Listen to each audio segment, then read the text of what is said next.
Time now for the day's business news. Stephen Carroll is with us. Good day to you, Stephen. Hi, Eve. Stephen, we're going to start with the Indian Prime Minister's trip to China. You've been looking at the important economic side of this. Yeah, that's right. Narendra Modi has arrived in China for this 3-day trip. During this visit, we're expecting deals worth as much as $10 billion to be announced. Business will be the main focus of tomorrow's meetings between Narendra Modi and the Chinese Prime Minister Li Keqiang.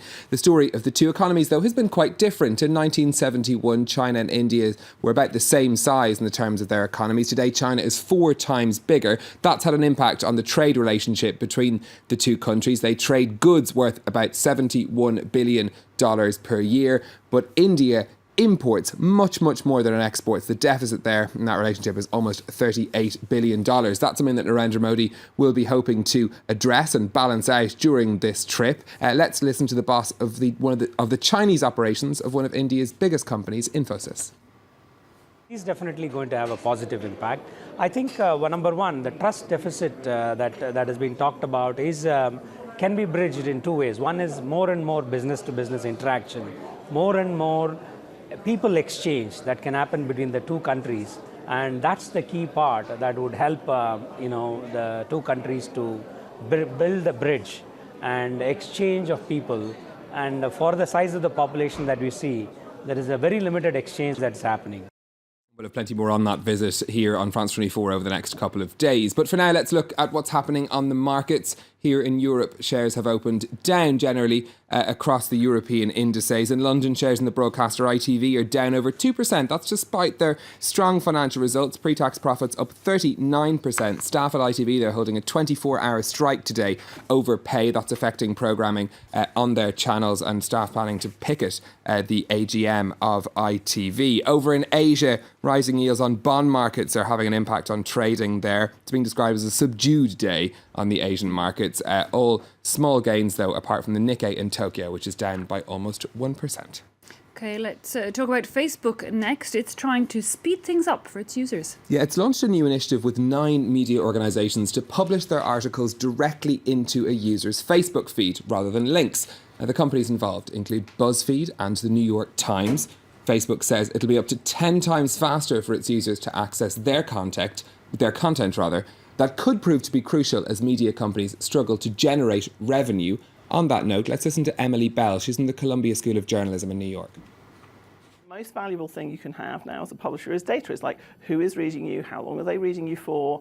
How can you turn that data into money? And that's what Facebook does almost better than anybody else in terms of online, because as well as 30% of American adults finding their news on Facebook, and that was last year, so it's probably higher this year.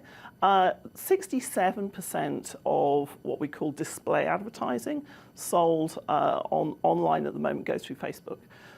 Some more of the day's business headlines now. We'll stay with Facebook. The social network is to raise the minimum wage for all of its contractors to $15 an hour. Chief Operating Officer Sheryl Sandberg said they would pay the basic wage plus 15 days holidays and a $4,000 bonus for having a child to all staff. In a blog post, she said that research had proved that workers with adequate benefits were more productive. There's been yet more cars recalled over faulty airbags made by the Japanese company Takata. Honda now recalling 4.9 million vehicles on top of the 6.5 million announced by Toyota and Nissan on Wednesday. The defective airbags are being blamed for at least 5 deaths in the United States. And the Japanese electronics company Sharp has confirmed it's to cut 3,500 jobs in an effort to return to profit. The firm reported losses of more than 1.6 billion euros for its financial year. Sharp says its earnings were hit by a decline in sales and a drop in market prices for its LCD screens. $4,000 as a bonus to have a child. That's got my attention. However, there's one American boss that has managed to keep a promise and pay out a lot more to one of his employees. Yeah, that's right. A bonus of a very different kind. This is to do with the company GoPro that makes wearable cameras. I mean, in particular, its boss, Nick Woodman. Now, in 2001, Nick Woodman promised the company's first employee, Neil Dana, who was also his college roommate, that he would give him 10% of the profit from the sale of the company's shares. Now, this was later swapped for share options as the company got a lot bigger. Those options turned out to be worth $229 million. And Nick Woodman has now paid back that money to GoPro to cover the cost of keeping his promise to Neil Dana. Now, you shouldn't feel too sorry for him, though. According to Bloomberg, Woodman was the highest paid chief executive in the United States last year at $285 million he earned last year, but he's worth over $2 billion. So what's a few million when you're worth a few What's a few million between friends? Exactly. Stephen Carroll with the business. Thanks indeed for that. Well,